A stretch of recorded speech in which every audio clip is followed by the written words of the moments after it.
Okay, so in this video, we're gonna learn how to do drop spins. There'll be a separate video on tips and tricks to control your drop spins. So the first thing that we're gonna do is we're gonna start at a right flat. Notice when I'm at the flat that from my bolt to my nose is parallel to the ground. My right hand is under at the neck. My left hand is over at the nose or the tip of the rifle. And I'm nice and boxed out with my left elbow over top of my wrist. You want to make sure that when you're in this position that your forearm is a little bit past flat and that you're thinking about maintaining this position. Now, when you start, there's either two ways that you can start. You can start with your right thumb wrapped, or you can start with it pressed up against the back of the rifle. I like to start with it pressed up against the back of the rifle like this because it's going to go ahead and automatically control the placement of my rifle in my hand. So the first thing that I'm going to do is I'm going to push down with my left hand. My left hand goes palm to pant, and my right wrist just rotates. My forearm does not drop at all. All it does is it rotates. So let's go ahead and take count 8. 5 and 6 and 5, 6, 7, 8.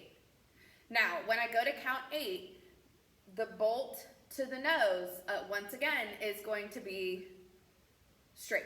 So then, right now, it's going to be perpendicular or vertical. Before it was parallel, we just rotate it 90 degrees to make it vertical. You want to make sure that that right there is dictating whether it's vertical or not necessarily like from the back of the strap to the nose. So we want to make sure that we're creating that nice clean line. Now, when we go to count 8, some of us, like some organizations like to subdivide.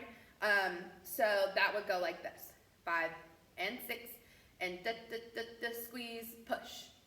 So we would squeeze on count 7. I'm squeezing and pulling apart, engaging my back muscles. And then on count 8, I'm using my left hand to push down onto count 8.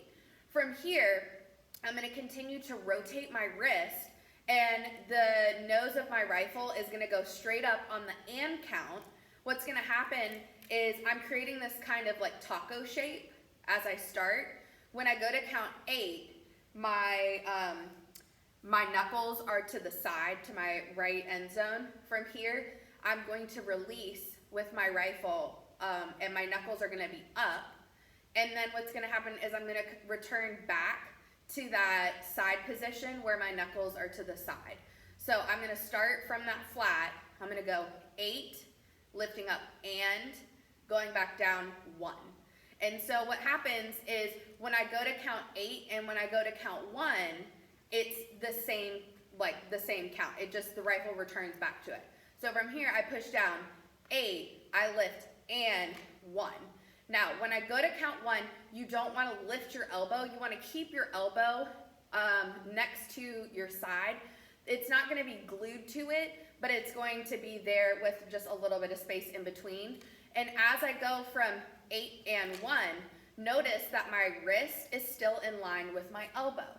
That's going to be super important. If your wrist starts to go to the side, then you're going to have a hard time controlling your drop spin. Same thing if it goes to the other side. Now, as I'm doing this, watch from the side, 8 and 1. So my forearm stays parallel to the ground. This is going to be really important because if your forearm drops, then you're going to have a harder time controlling your rifle. When I go into count 1, again, my thumb can be pressed up against the back of the rifle, like so, or it can be wrapped. If I'm outside, I'll probably want to be wrapped. If I'm inside, it just depends on the program. So as we're stopping, 8 and a 1, I'm going to go ahead and wrap my thumb. That way I can stop, making sure that my bolt to the tip of my nose is vertical. So let's go ahead and take that regularly with counts 5 and 6 and 5, 6, 7, 8 and a 1.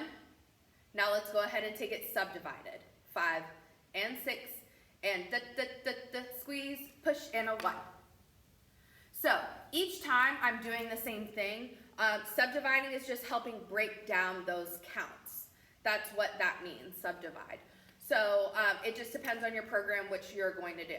Now, once I get that single drop spin, I'm going to want to work my way up to doing 2 consecutive drop spins in a row, then 3, then 4, then 5. So let's go ahead and take 5 drop spins in a row. 5 and 6, and squeeze, push, and a 1, 2, 3, 4, 5. And when I stop, I'm going to go ahead and stop with it being vertical every single time. Now, once you get to this point, you're probably going to want to learn how to stop it with 2 hands. That way you can go ahead and go into left side drop spins. So what's going to happen is from here, I'm going to lift my tip up just like I did before, but instead of having it return back into my right hand, I'm going to have my left hand out, and what's going to happen is from here, my left hand is going to reach out to splitting the swivel and the bolt, and my right hand is going to go to the edge of my butt, and it's going to be nice and boxed out. This position right here is called a left flat, and that's what you want to go to. So from here, you're going to lift the rifle up. Once it goes up, it's going to go into that left hand, and your right hand is going to re-grab on the rifle. When you do this, you don't want to lift up. You want to keep your spin spot at your belly button and just turn your wrist over. Once you do that, you want to think about reaching out to the side with those hands. If you do not do that, what's going to happen is from that spin, it's going to look like that.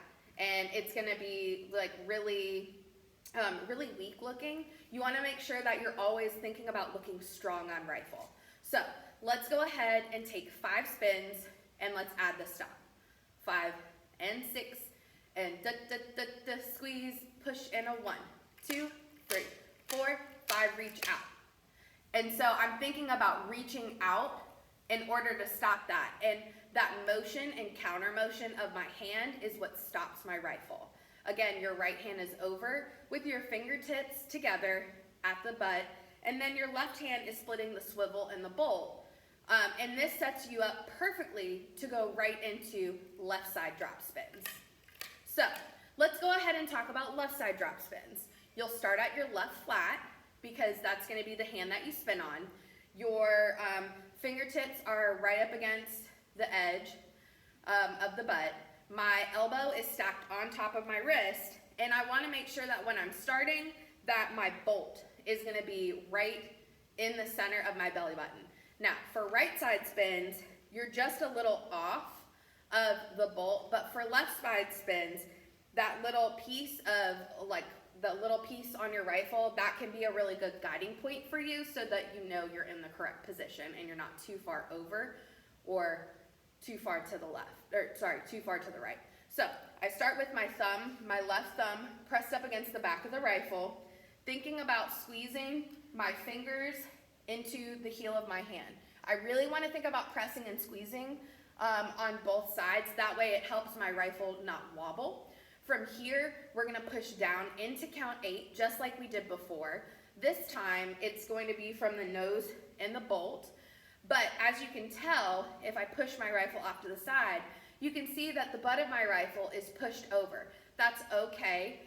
The only thing that we're thinking about as kind of like a guideline or like some kind of like marker so that you know that you're doing correctly is this nice straight line, because that's something that we can easily control from person to person. So let's go ahead and take count 8 with counts. 5 and 6 and 5, 6, 7, 8. And you want to make sure that you're really squeezing this so you can build that muscle memory. Let's go ahead and take it with subdivision counts. 5 and 6 and squeeze, push. Now when it comes to left side, you're not going to want to wrap your thumb. That's going to be creating bad habits. And when it comes to tossing the rifle, if you wrap your thumb, you're going to want to do that, and that's going to mess up your technique. So just be aware of that. As you're learning left spins, you really want to think about keeping that thumb pressed up against that rifle and keeping it in that position as you're rotating. Now, once again, we start that left flat with our left hand knuckles down. On count 8, I'm rotating 90 degrees, so my knuckles are to my left end zone. And then from there, on the and count, I'm going to lift my knuckles up. As I do that, I'm rotating my wrist. I'm not moving my wrist past my elbow region. My wrist is in front of my elbow. And then I want to make sure that as I'm spinning, I'm maintaining a flat with my forearm, just like I did on the right side. So let's go ahead and take one spin. 5 and 6, and squeeze, push, and a 1. And we want to make sure that we're always squeezing so we can build that muscle memory. Now, as you're going into left spins, your hand is going to move down the rifle. That is okay. You want to make sure, though, that you're not continuously moving down as you're spinning, because you will lose control of your rifle. And the point of doing drop spins on rifle is to make sure that they're consecutive. You should be able to do, 100, 200, 300 in a row after you learn how to do this, and not fatigue your body, not fatigue your shoulders and your arms in particular, because you're just rotating your wrists. So that's going to be super important. I like to think of the taco method. So I'm squeezing, my thumb is pressed up against it, I'm creating that taco. As I'm rotating my hand, I'm spilling the ingredients of my taco, and it goes back into my taco. So I'm starting to spill it, and then I bring it down so the ingredients don't spill. I do that again, and down, and up, and down. You don't want to use your wrist and over-rotate, because when you do that and you use this muscle right here, then you're going to have issues controlling your spins, because what's going to happen is, instead of having that taco method where you're thinking about being in this vertical moment every time you grab, if you continue to rotate and use this part of your muscle right here, then you're going to over-rotate your spin and you're going to lose control. So again, make sure that you're thinking about knuckles to the side on 8, knuckles up on 8 and then knuckles to the side on 1. Let's do that one more time. 5 and 6, and 5, 6, 7, 8, and a 1. Now from here, you're going to want to do those consecutive spins and build yourself up. So you're going to want to go from 1 spin to 2 spins to 3 spins to 4 spins to 5 spins. Every time you stop, making sure that you're stopping in that same place where the nose to the bolt is vertical. So let's go ahead and take that. 5 and 6, and squeeze, push, and a 1, 2, 3, 4, 5. And so that was just a little shy of vertical, as you saw, but the momentum brought it to where it needed to be. So I want to make sure that as I'm spinning, that I'm not lifting up that hand, because that means that I'm under rotating. So let's do that one more time. 5 and 6, and squeeze, push, and a 1, 2, 3, 4, 5. And that time was way more successful. Now, you're going to want to stop it whenever you are able to do more consecutive spins, and you're going to want to stop it at a right flat. It's the same thing as what we did on the right side, it's just on the left side, and you're grabbing in a different location. So from here, I'm going to continue rotating my wrist on that and count, making sure that I do not bring my elbow up, which is kind of hard to do, just, slowly. So you're going to lift that up, you're going to let go, it's going to drop down into that right flat, you're going to wrap your right thumb over top of your rifle, and then your hand is going to be right at the very, very edge of the rifle, and it's going to be stacked. So your left elbow is going to be on top of your wrist. You want to make sure that your pinky finger isn't coming out and around to be on the edge here, because what's going to happen is, as you can see, my wrist has broken. The same thing with if you push out, what will happen is you'll tend to, if you push out, you'll kind of lift up on your wrist a little bit, and you'll have this broken wrist moment. Whenever we box out, we want to be stacked and we want to be over top. That way our wrist isn't breaking. It's just one continuous line. So let's go ahead and just do a spin and a stop with counts. 5 and 6, and 5, 6, 7, 8, and 1, 2. So as you saw, I caught and I slid. That is just, it happens normally with some performers and some spinners. When that happens, you really want to think about not taking that slide. You want to think about stopping where you're at, thinking about what you did, and then going to the correct placement and then squeezing where you should be at to create that muscle memory. So let's try that one more time. 5 and 6 and squeeze, push, and a spin, and stop. And so that time, what I thought about reaching my arms further.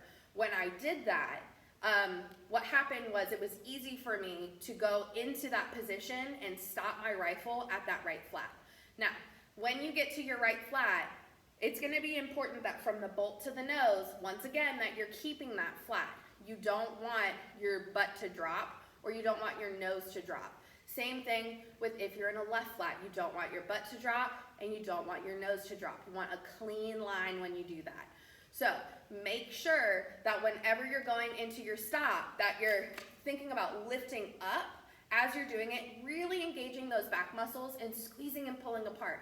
And that's going to help you stop your rifle where it needs to. So let's go ahead and do 5 spins with a stop. 5 and 6 and squeeze, push, and a 1, 2, 3, 4, 5, and stop. And so I was reaching out a little too far, which means that I pushed my rifle over. So let's try that one more time.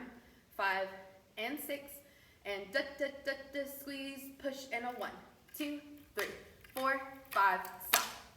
And that was much better. Now, that sound, that's what we're aiming for. A nice stop. Whether it comes to a spins and stops exercise, drop spins, or a toss, we're looking for crisp, clean sounds from the ensemble. So make sure that when you're rehearsing this on your own, that you're really thinking about the control that it takes in order to do these drop spins. And then also, if you're having any issues, think about those and counts. So as I'm spinning on right and left side, every time my butt is up on my left side, my rifle goes on the and count. So I would go down on 8, I would release on the and count and go to the catch on 1. So it would go 8 and 1. So those and counts are when you let go. That's really going to help you as you go into your drop spins. And when you're in the ensemble setting, it's also going to help you if you look to the person in front of you. Instead of looking at your hand, which is a bad habit, look to the person in front of you and think about spinning their rifle and think about those downs, right? Because the downs are the whole counts, and then the ups, which are the releases, are those and counts. So think about that as you're going into your drop spin, and it's really going to help you be successful. Think about your wrist being in front of your elbow, making sure that your forearm is flat, and making sure that you're staying at your spin spot at all times, even through your stop. If you do that and if you work on those things, then you are going to be very successful when it comes to doing 50 spins in a row, 100 spins in a row, 300 spins in a row. I will have another video on tips and tricks for drop spins, so I will go ahead and link that in the description box below. And that's how you do drop spins.